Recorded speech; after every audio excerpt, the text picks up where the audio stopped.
नामाच्या पहिल्या चरणामध्ये नाथ महाराज देवाकडे मागणी करतात.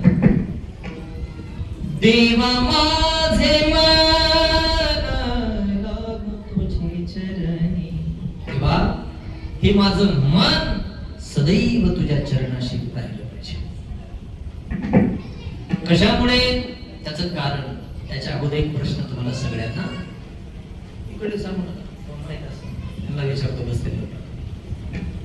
मला सांगा, जगामध्ये सगळ्यात जास्त वेग कशाचा आहे?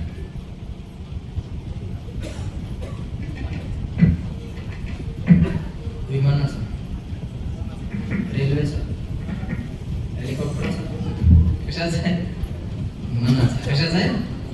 मनाचा. नीट आहे का? जगामध्ये सगळ्यात वेगवान कोण असेल तर माणसाचं मन आहे. कीर्तनातून 10 मिनिटात घरी जाऊन येते.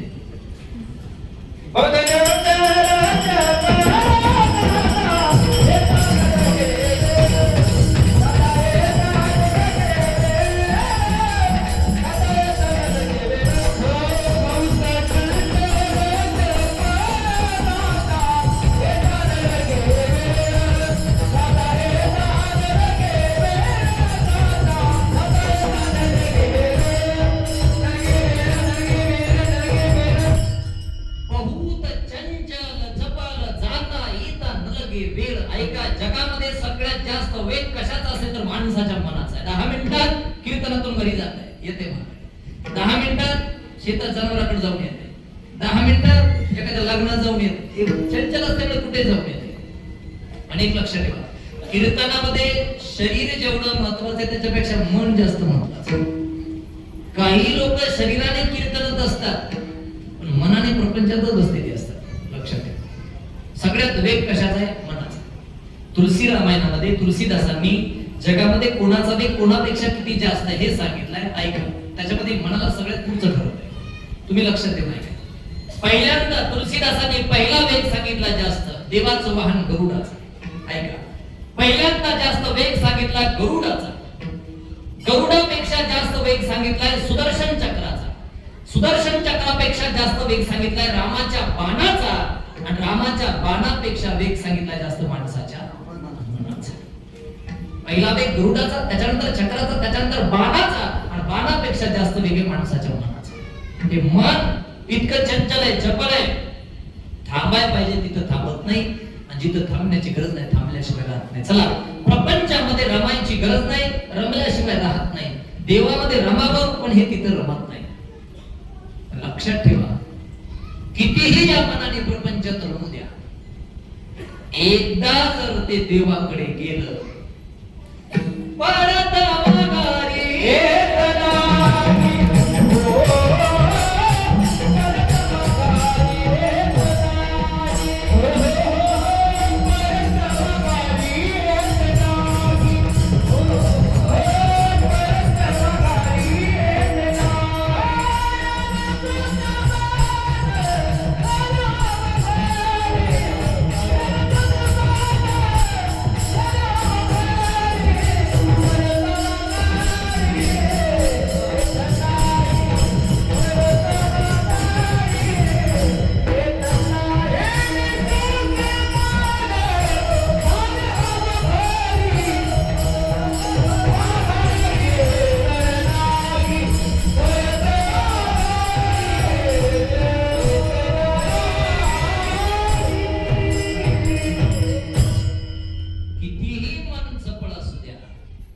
एकदा जर मन देवाकडे गेलं तर महाराज म्हणतात, येणे सोसे मन झाले अवघरी. आता तिथून परत माघारी येत नाही. किंवा आता कोटे धावे मन, आता कोटे धावे मन, तुमचे चरण जे करिया, तुमचे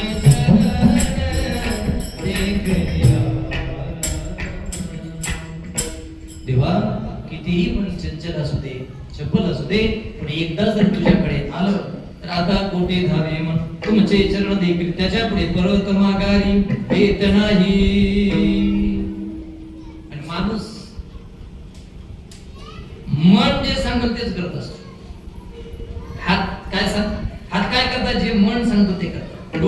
पाहता जे मन पाहायला लावतो ते पाहतात. पाय कुठे जातात? जिकडे मन जायला सांगतं तिकडे जातात. नीट ऐका. पंच ज्ञानेंद्रिय, पंच कर्मेंद्रिय आणि 11वं मन. आणि मन म्हणजे कोण आहे? मन इंद्रियाचा राजा. त्याची सर्व भावे पूजा. मन राजाय कदे हातो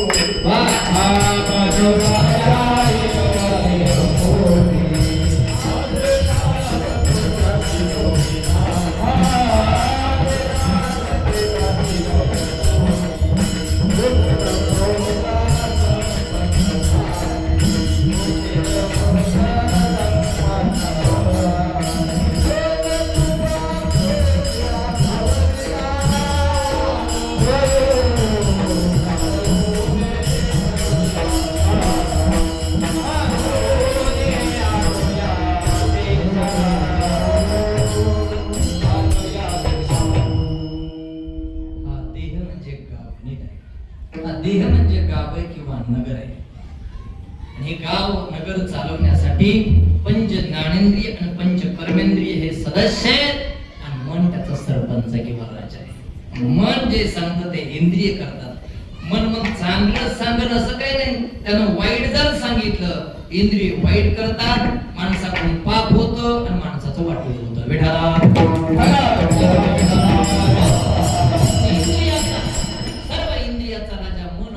त्यानं इकडे तिकडे जाऊ नये. त्याच्यामुळे महाराज मागणी करतात, देवा माझे मन लागू तुझे चरणी. माझं मन तुझ्या चरणाशी लागावं आणि त्याच्यापुढे संसार व्यसने पडवणे दे. संसाराच्या दुःखात मी नाही पडलो पाहिजे. आपण संसार कशाला म्हणतो? संत त्याला संसार धन दारा पुत्र जन बंधू सैनिक पिशवणे आपल्या संसाराची व्याख्या आहे. पण संत कशाला संसार म्हणतात? पुनरपि जननम पुनरपि मरणम पुनरपि जननी जठरे शयनम यह संसारे खलु दुस्तारे कृपया पाहे पाहे मुरारे. जन्माला येणं आणि आल्यानंतर मरण संत याला संसार म्हणतात. लक्ष ठेवा. कोणाच्या पाठीमागे कशाचं दुःख आहे, कोणाच्या पाठीमागे कुठलं दुःख आहे, पण सर्वांच्या पाठीमागे सर्वात मोठं दुःख आहे. त्याचं नाव आहे जन्म आणि मरण. जन्म आणि मरण. लक्षात ठेवा. सगळ्यांच्या पाठीमागे सगळ्यात मोठं दुःख लागलंय. कोणतं? जन्म आणि मरण. हे दोन्ही दुःख भयानक आहेत. फक्त मी एक विचारतो तुम्हाला, बसलेली माणसं नीट ऐका. मार्मिक प्रश्न आहे. काय वाटतंय तुम्हाला सांगा? जन्माचं दुःख जास्त वाईट आहे का मरणाचं दुःख जास्त वाईट आहे?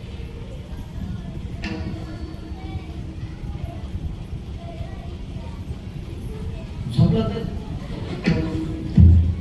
जन्माचं दुःख जास्त वाईट आहे का मरणाचं? कुठलंही सांगाय. ऐका.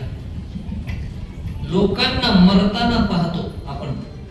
कोणाचा ऍक्सिडेंट आहे, कोणाची आत्महत्या आहे, कोणाची हत्या आहे, कोण विष देतो, कोणी गळफास लावून घेतो, कोणाला हृदयविकाराचा झटका येतो, पण माणूस कसा तरी मरतो. नीट आहे. लोकांना आपण मरताना पाहतो त्याच्यामुळे आपल्याला वाटते मरणाचं दुःख लय वाईट आहे.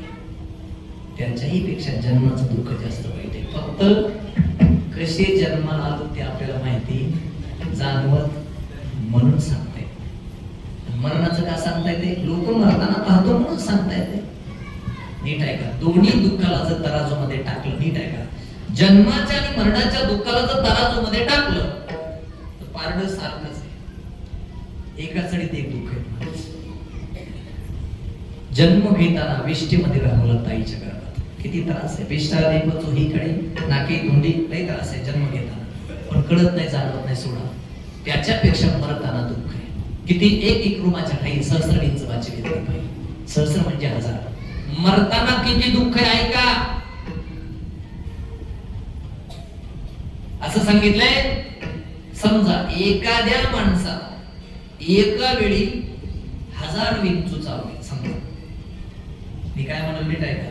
एखाद्या माणसाला एखाद्या वेळेस एकदाच 1000 विंचू चावले. ज्याला एकदा 1000 विंचू चावले त्याला कसं वाटलं तुम्ही कल्पना करा. 1000 कशाला आतापर्यंत ज्याला ज्याला एकदा दोनदा दणका दिलाय, प्रसाद त्याचा भेटलाय, त्याची मजा माहिती कशी ती. काय मला 10 वाजता रानात जावं, कामाला सुरुवात करावी, कुठेतरी आयचं ना ते विंचू असावा, त्या विंचवानं हाताला दणका मारावा, हाताची आग व्हावी, माणसाने गावाकडे पळावं आणि तेवढ्यात रस्ते चढविणार. कुठं चाल तितक्या चढविणारच भेटते. नाहीतरी जगामध्ये उतरणाराची संख्या झाली कमी आणि चढवणाराची संख्या झाली जास्त. वाईट लोक जास्त आहे जगामध्ये. ऐका कलीचे महिमा. अरे एक विंचू चावला, त्याच्या वेदना सांगतात नाही, 24 तास वेदना थांबत नाही. कल्पना करा, एखाद्या माणसाला एका वेळी हजारो विंचू चावल्यावर किती त्रास होईल. सोडा, मरताना त्याच्यापेक्षा जास्त त्रास आहे. घालू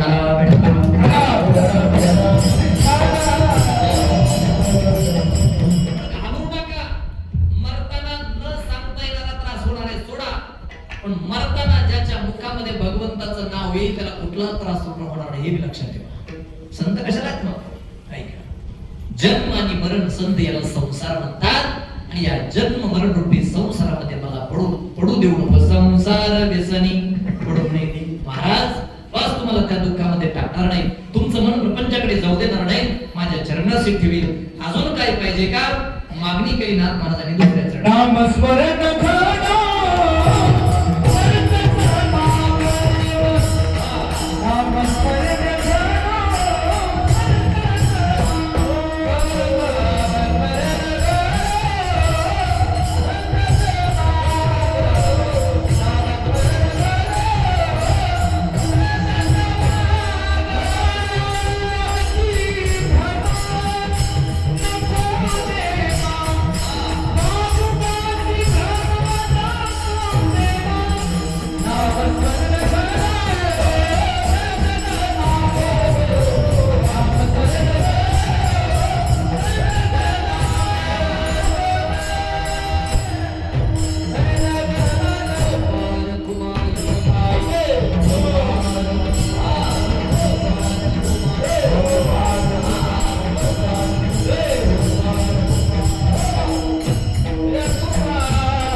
दुसरी मागणी नामस्मरण घडो, संत समागम याच्यापेक्षा वावगाची भ्रम नको देवा. पहिल्यांदा मन चरणाशी राहावं. दुसरी मागणी संसार व्यसनात पडू नये. तिसरी मागणी आहे नामस्मरण घडावं आणि संतांची संगती. संतांच्या संगती मानव मार्गाने.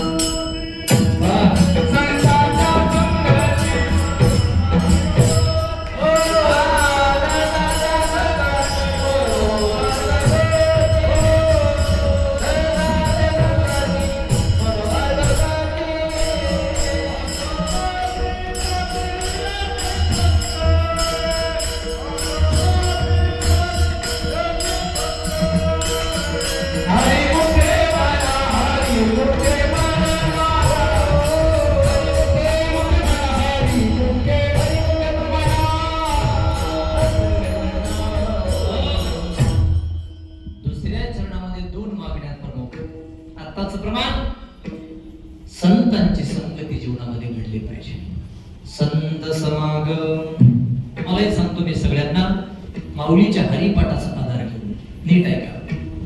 जीवन जगताने माणसाने मनाचा शांतपणा नाही केला पाहिजे. म्हणजे मनाला वाटतं तसं जगायचं. मग जगताना विचार करायचा, शास्त्र काय म्हणतंय. जगताना विचार करायचा, ग्रंथ काय म्हणतात. जगताना विचार करायचा आहे, आपले संत काय म्हणतात. आणि याला सोडून जर माणसाने, एखादा माणूस मनाने जगत असेल तर माऊली स्पष्ट बोलतात, मनोमार्गे गेला तो तेथेच मुकला. संपला. मनाच्या मार्गाने न जगता याच मनाच्या मार्गाच्या गतीला संताचे संगती आणि मनोमार्ग गती. पहिली गोष्ट संतांची संगती केली पाहिजे. कशामुळे? ऐका, माणसाचं जीवन घडतं त्यालाही कारण संगतच आहे आणि बिघडतं त्यालाही कारण संगतच आहे. माणूस पुण्य करतो त्यालाही कारण संगतच आहे, माणूस पाप करतो त्यालाही कारण संगतच आहे. चला पुढे. माणसाचं चांगलं होतं त्यालाही कारण संगतच आहे, आणि माणसाचं वाईट होतं त्यालाही कारण संगतच आहे. ज्याला चांगलं भाव वाटतं त्याला वाईटाच्या संधीत नाही गेलं पाहिजे, चांगल्याच्या संधीत गेलं पाहिजे. परिणाम संगतीचा असतो. बघा, पाण्याचा थेंब तापलेल्या तव्यावर जर पडला त्याचं अस्तित्व संपून जातं. तोच पाण्याचा थेंब सापाच्या मुखात पडला, विष बंद त्याचं. तोच पाण्याचा थेंब कमळावर जर पडला मोत्यासारखा चमकतो, आणि तोच पाण्याचा थेंब स्वाती नक्षत्रामध्ये शिंपल्यामध्ये पडला तर मोतीच होतो. पाण्याचा थेंब तव्यावर पडला संपला, सापाच्या मुखात पडला विष बनला, कमळावर पडला मोत्यासारखा चमकला, आणि स्वाती नक्षत्रात शिंपल्यात पडला तर तो मोतीच झाला. पाण्याचा थेंब तोच आहे, बदल झाला, परिणाम संगतीचा आहे.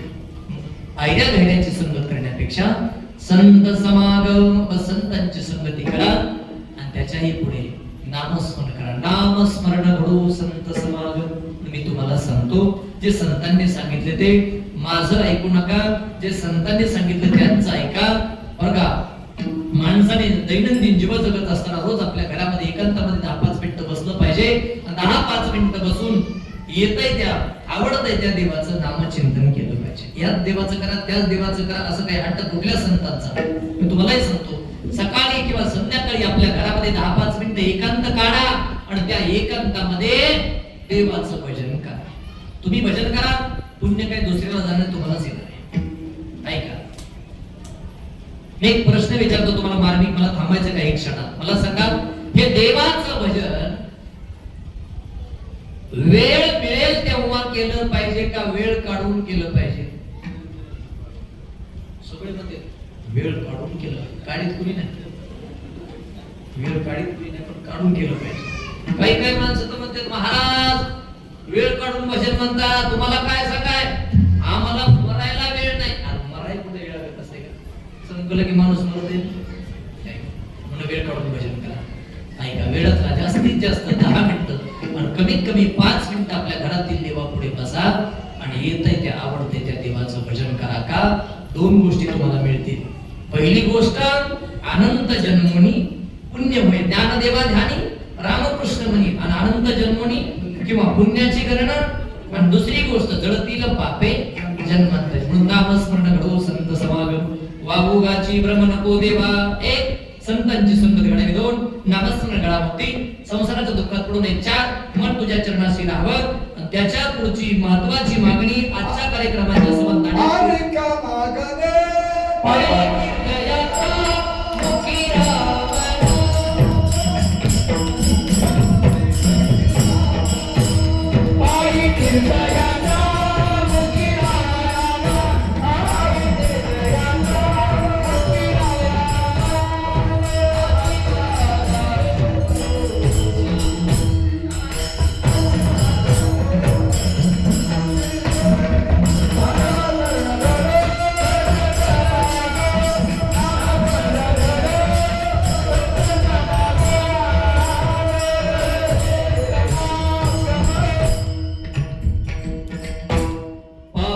तीर्थयात्रा मुखी राम नाम.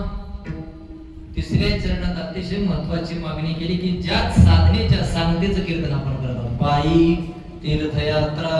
देवा, माझ्या पायाने मला तीर्थयात्रा घडली पाहिजे. पायाने आपण डोळ्यापासून पायापर्यंत जाऊ. डोळे कशा करता दिले हो? मोबाईल बघण्यात.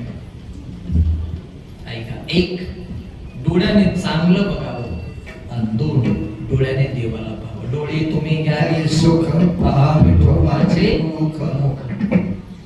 आला विषय मी तुम्हाला सांगून जातो. कुठल्याही मंदिरात जर तुम्ही गेला, नीट ऐका, मंदिरात जो देव आहे त्या देवाचं दर्शन घेत असताना डोळे बंद करायचे